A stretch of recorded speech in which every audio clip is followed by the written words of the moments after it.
지금 당장 부와 성공의 에너지를 끌어올 수 있는 가장 쉽고 빠르고 강력한 방법이 있다. 그것은 바로 부자를 축복하는 것이다. 부자가 되려면 부자를 축복해야 한다. 다른 사람의 성공을 진심으로 기뻐하고 축하하며 축복하라. 그러면 그의 성공과 동일한 파동을 갖게 된다. 수많은 성공 철학서와 부에 관한 책들이 임무와 똑같이 강조하는 부의 원리이다. 너를 축복하는 자에게는 내가 복을 내리고 너를 저주하는 자에게는 내가 저주할 것이다. 이는 유대인의 조상 아브라함을 향한 신의 약속이다. 토라를 보면 아브라함은 어마어마한 재산을 가진 부자였다. 또한 신이 선택한 사람이며 신의 뜻대로 살아가는 사람이었다. 누군가를 향한 축복은 좋은 사람, 좋은 돈, 좋은 운을 끌어당기는 힘이며 하늘을 당신 편으로 만드는 훌륭한 방법이다. 부자를 향한 비난은 부와 성공을 밀어내는 에너지를 발산한다. 부자에 대한 부정적인 생각과 감정이 부자가 되려는 소망과 불일치 않은 진동을 만들기 때문이다. 다시 말해 진동의 부조화는 소망이 이루어지는 것을 방해한다. 머니룰의 저자 제리 힉스는 자신의 경험으로 이 원리를 잘 설명한다. 내가 어렸을 때 주위에는 가난한 사람들밖에 없었답니다. 그때 우리는 부자들을 우스갯거리로 삼곤 했지요. 예를 들어 우리는 비싼 고급차를 소유한 사람들을 비난하고는 했습니다. 그래서 어른이 되고 나서 나는 캐딜락을 갖고 싶었지만 내가 예전에 했던 것처럼 사람들이 나를 우스갯거리로 삼을까 두려워 살 수가 없었지요. 결국 나는 사람들이 경제적인 차라고 여기는 벤츠를 샀습니다. 과거에 고급차를 몰고 다니는 부자들을 비웃던 기억이 힉스의 무의식 속에 남아있었고 자신이 좋은 차를 타면 똑같이 사람들이 자신을 비난하리라는 두려움 때문에 원하던 차를 갖지 못했다. 하지만 반대로 멋진 스포츠카를 타고 다니는 부자를 보며 멋지네요, 대단해요, 축하해요 라는 말을 한다면 무의식의 소망의 씨앗이 심기고 나도 할 수 있다는 믿음과 함께 온 우주가 당신의 소망이 이루어지기를 도울 것이다. 부자처럼 감사하라. 유대인은 감사의 민족이다. 유대인이라는 단어의 어원은 감사하는 마음이라는 뜻을 포함한다. 그들은 감사의 비밀을 알고 삶에서 이를 실천한다. 탈무드는 천둥 소리를 들을 수 있고 번개를 볼 수 있고 갖가지 맛을 느낄 수 있고 대자연의 모든 것과 함께할 수 있음에 감사하라고 가르친다. 현재 가진 모든 것, 주변에 있는 모든 것이 감사의 이유이다. 유대인은 감사를 목숨처럼 지키고 가르친다. 신비로운 듯 과학적인 감사의 비밀을 알기 때문이다. 감사는 부와 성공을 끌어당기는 힘이다. 세계에서 가장 영향력 있는 인물로 선정되기도 한 토크쇼의 여왕 오프라 윈프리는 감사로 부와 성공을 이룬 대표적인 사례이다. 탁월한 사업가인 그녀는 2020년 자산은 4조 5천억에 이른다. 성공 비결을 묻는 기자의 질문에 그녀의 대답은 바로 감사일기였다. 윈프리는 아침에 눈을 뜨자마자 감사일기를 썼다. 새로운 아침에 대한 감사, 가난에 허덕일 때는 냉장고에 남은 샌드위치 한 조각에 감사했다. 빈민가 출신 흑인 여성이 매일 감사거리를 찾아 쓰기 시작했고 후에 세계적인 부자, 투자가, 사업가가 되었다. 또한 전 세계 여성들의 정신적, 영적 멘토가 되었다. 그녀에게는 성공 요소가 하나도 없었다. 흑인 빈민촌에서 태어난 사생아, 할머니의 학대, 친척의 성폭행, 마약 중독에 빠진 청소년 시절. 하지만 과거의 상처와 아픔을 원망의 렌즈가 아닌 감사의 렌즈로 바라보기 시작했다. 그것이 부와 성공의 길을 향해 내디딘 그녀의 첫걸음이었다. 윈프리는 이렇게 말한다. 감사하는 것이야말로 당신의 일상을 바꿀 수 있는 가장 빠르고 쉬우며 강력한 방법이라고 나는 확신한다. 과학적으로 증명된 감사의 힘. 불운을 끊고 소망을 이루는 감사의 힘은 과학자들에 의해 이미 증명되었다. 정신치료 전문가인 넬러시 넬슨은 감사로 소망을 이룰 수 있으며 감사는 풍성함과 성공을 끌어들이는 힘이라고 설명한다. 감사는 파동이며 힘이며 에너지다. 감사의 힘을 이해하려면 먼저 우리의 삶이 에너지로 이루어졌다는 사실을 깨달아야 한다. 의자나 강아지, 우리의 감정 등 모든 것은 형태만 다를 뿐 에너지라는 공통점을 가지고 있다. 단지 의자는 무생물, 강아지는 생명체, 그리고 감정은 마음의 상태로 에너지가 존재하는 형태만 다른 것이다. 모든 에너지는 파동으로 나타나며 사람은 누구나 자기만의 고유한 파동을 가지고 있다. 긍정적 에너지는 같은 파동의 에너지를 끌어당긴다. 긍정이 부정을 끌어당기지 않는다. 간절히 이루고 싶은 꿈과 목표를 생각하며 진심으로 감사하는 순간 강력한 긍정적 에너지가 파동으로 발산된다.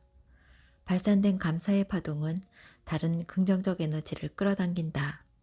원하는 것을 이루는 데 필요한 사건, 사람, 상황들을 끌어들인다. 파동의 법칙을 활용하면 부와 성공을 이루기 쉽다. 어떤 상황에도 감사하는 능력은 어떤 고난도 이기는 힘이다. 일어나는 모든 일이 자신의 성장을 위한 것이라는 흔들리지 않는 믿음이 있으면 무조건 감사가 가능하다. 만일 한 손을 다쳤으면 두 손을 다 다치지 않은 것을 신에게 감사하라. 만일 한쪽 발을 다쳤으면 두 발을 다치지 않은 것을 신에게 감사하라. 두 손과 두 발을 다 다쳤다 해도 목이 부러지지 않은 것을 신에게 감사하라. 만일 목이 부러졌다면 그 다음엔 염려할 것이 조금도 없다. 신을 만날 테니까. 모든 사람에게 감사하라. 나는 몇 년 전 이스라엘 유학을 다녀온 유대교육 전문가와 식사할 기회가 있었다. 정성스럽게 준비된 음식 앞에서 그녀가 드린 식사 기도는 몇 년이 지난 지금까지도 내게 인상 깊게 남아있다. 앞에 차려진 음식을 축복하고 음식들이 식탁 위에 오르기까지 수고한 모든 사람의 손길에 감사했다. 사람을 소중하게 여기고 감사하게 여기는 마음은 좋은 인연을 끌어당기는 힘이다. 부자처럼 상상하라. 모든 부와 성공은 상상에서부터 시작된다. 상상력은 부와 성공을 창조하는 힘이다. 힘없이 사라져버리는 망상이 결코 아니다. 인류 역사상 모든 분야에 있어서 유대민족이 이룬 놀라운 업적의 밑바탕에는 특별히 훈련된 그들만의 상상력이 있었다. 가난한 가정에서 태어나 평범하게 자란 아이가 있다. 이 아이는 돈은 신이 주신 선물이라 생각하며 소중하게 여겼다. 성인이 된 아이는 격리 직원이 되어 처음으로 돈을 벌게 된다. 그에게는 특별한 재주가 있었다. 바로 돈을 관리하고 불리는 재주였다. 그는 수입과 지출, 저축과 투자금, 그리고 기부액을 매일 기록하며 하루를 반성하고 내일을 계획했다. 가난했지만 그에게는 꿈이 있었다. 꿈 많은 청년은 직장 근처 식당에 앉아 있다. 눈을 지그시 감고 한없이 기쁜 표정을 짓고 있다.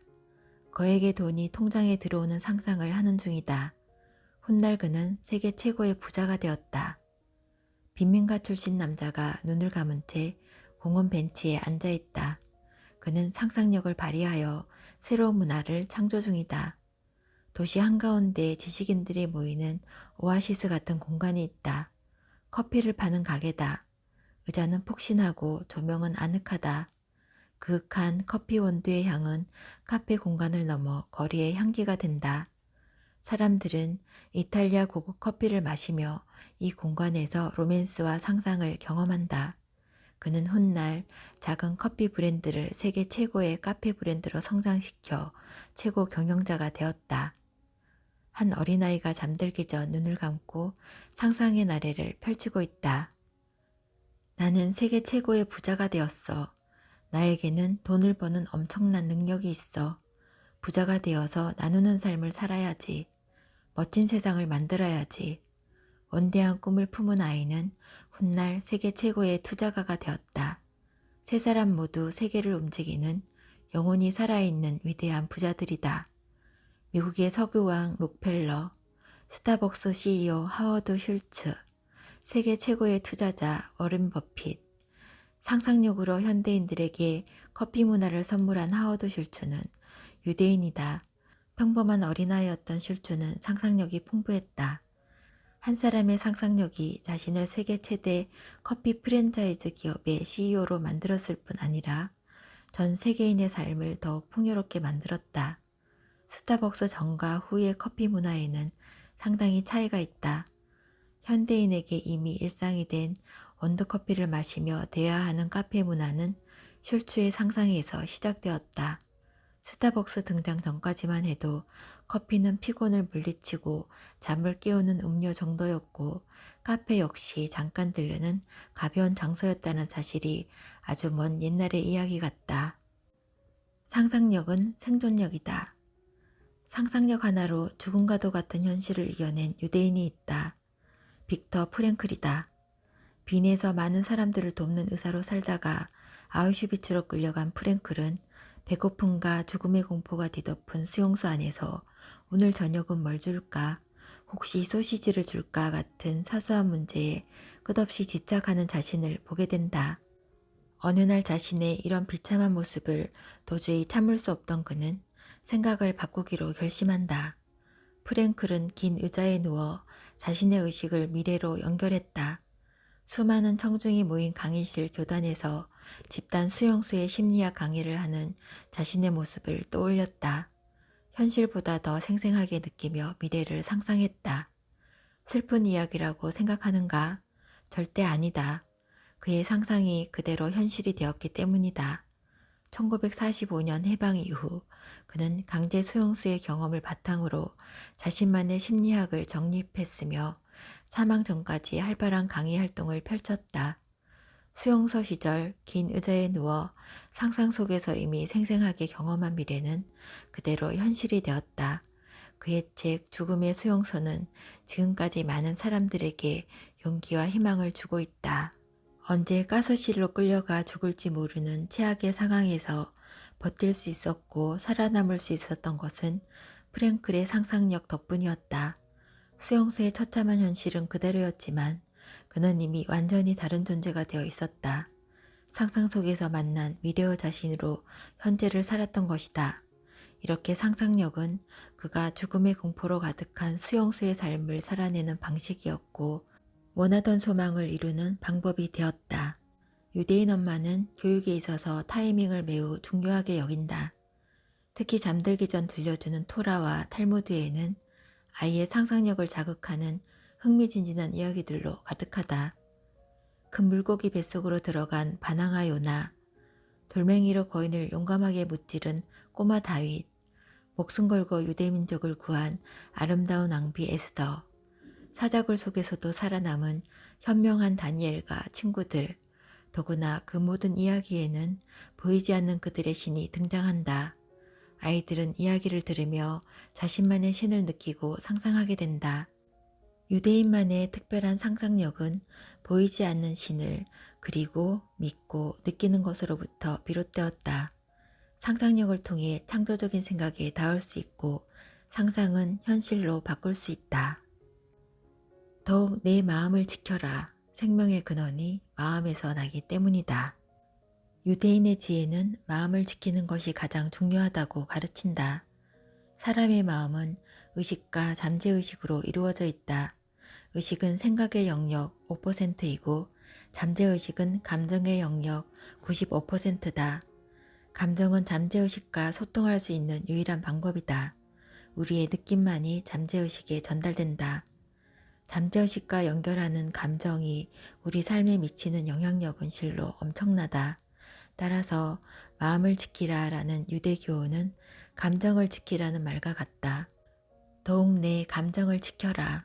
생명의 근원이 감정에서 나기 때문이다. 가난한 사람들은 궁핍한 현실로 인해 부정적 감정을 느끼는 것이 당연하다고 믿는다. 하지만 결코 그렇지 않다. 현실이 힘들더라도 인간은 사랑, 기쁨, 감사 등 긍정적 감정을 선택할 수 있다. 물론 훈련이 필요하다. 훈련의 시작은 감정의 근원을 깨닫는 것이다. 감정은 내면에서 나오는 힘이다. 외부 조건에 따라 결정되지 않는다. 이것을 깨달으면 더는 상황과 사람을 원망하지 않고 자신의 마음으로 시선을 돌리게 된다. 현재의 감정을 수용하고 원하는 감정을 선택하는 진정한 감정의 주인이 되는 첫걸음이다. 부자처럼 생각하라. 돈이 먼저다, 생각이 먼저다. 영화 시크릿의 주인공이자 마인드 분야의 선구자 밥 프록트에 따르면 생각이 먼저다. 부자들은 풍요로운 의식을 반복적으로 생각한다. 그 결과 돈이 찾아들게 되었다. 영국 최고의 부자 멘토 폴 맥케나 역시 생각이 먼저라고 말한다. 그는 스스로 부자라고 생각하면 금전적으로 더욱 부유해질 거라며 하루를 살아도 부자처럼 생각하라고 조언한다. 부자가 되려면 부자처럼 생각해야 한다. 부자 생각의 핵심은 부여의식에 있다. 풍요로운 생각은 부와 성공을 끌어당기는 힘이다. 풍요 마인드가 있는 사람은 부와 성공을 자연스럽게 삶에서 실현한다. 세상에는 돈과 운을 끌어당기는 자석 같은 사람이 있다. 풍요의식을 소유한 사람은 은행 잔고의 숫자와 상관없이 풍요로움을 느낀다. 갖고 있는 것에 집중하지 않고 자신이 풍요로운 존재라는 사실에 집중한다. 소유보다는 존재에 집중하는 것이다. 유대인의 지혜는 신이 창조한 이 세상은 풍요로운 것이고 우주의 역할은 인간의 삶을 풍요롭게 하는 것이라고 가르친다. 또한 사람은 부자로 태어났다. 세상의 모든 풍요로움이 인간의 것이다. 이것이 우주의 이치이며 자연의 법칙이다. 이스라엘에서 공부한 지인에게 이런 이야기를 들은 적이 있다. 유대인 엄마와 딸의 실제 대화다. 어렸을 때부터 피아노를 배운 한국인 친구가 멋지게 연주하는 모습을 본 유대인 아이가 엄마에게 달려가 말했다. 엄마, 저도 피아노 배우고 싶어요. 제 친구는 피아노를 엄청 잘 쳐요. 친구가 피아노를 잘 연주하나 보구나. 근데 너는 엄마 심부름을 아주 잘하지. 맞아요. 저는 심부름을 잘해요. 그 순간 아이는 풍요로움을 경험한다.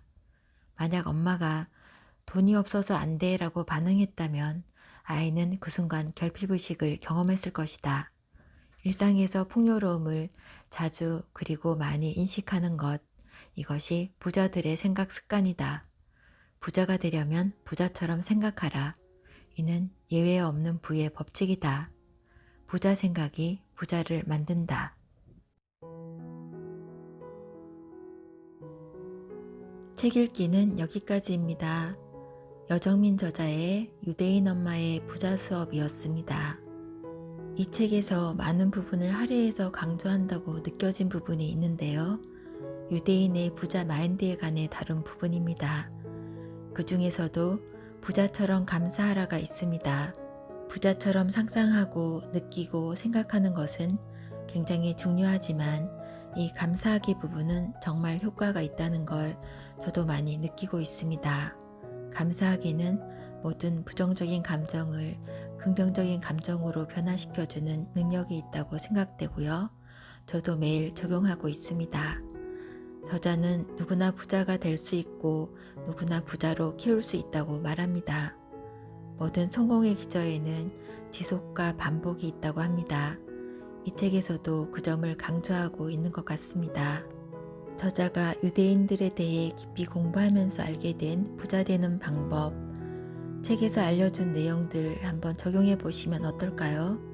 경제적 자유와 부의 대물림이 여러분의 이야기가 될 수 있기를 바랍니다. 그리고 날마다 감사와 행복이 가득한 삶이 되시길 바라면서 영상 마치겠습니다. 끝까지 들어주셔서 감사합니다. 평안한 시간 보내세요.